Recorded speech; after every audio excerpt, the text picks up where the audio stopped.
Duterte, iboto ko. Nasa inyo yan, di ba? Oh. O, ibig sabihin, naniniwala ka sa BBM. Di ba? Pero yung Pink sa kayong BBM, nagkakaintindihan yan, lalo na yung mga yung mga vlogger. Yung mga vlogger ng mga BBM, hindi sila kukuha dyan, na isa dyan, sa partido ni Duterte. Ay, ikaw, maganda yan. Ikaw, kumukuha ka pa rin ng nasa BBM na iboboto mo. Palaman yung kukunin mo sa BBM, ito sila Bilyar. Di ako kukunin mo yan, sila Bilyar, iboboto yan. Sino pa ba? Borre Villa.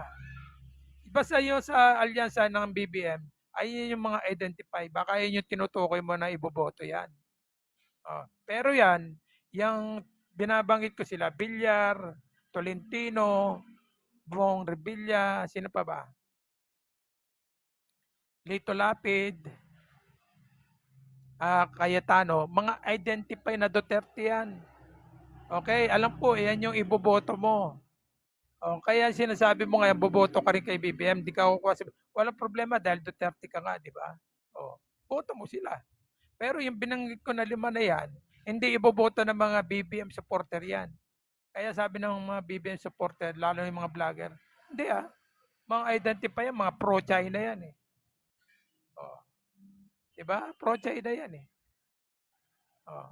Kaya yung mga BBM na matitino, iboboto nila yung matino din. Kaya pasok yan sila Lacson. Pasok din pa rin si Soto. Ako ayoko kay Soto eh. Pero pasok nila yan.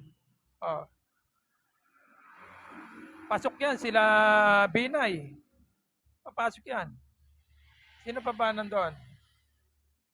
Si Benhur Habalos. Pasok yan.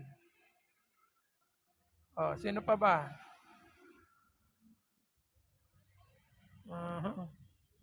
Pito yun eh. Pito yun doon sa kanila eh. Erwin Tulfo, pasok pa rin.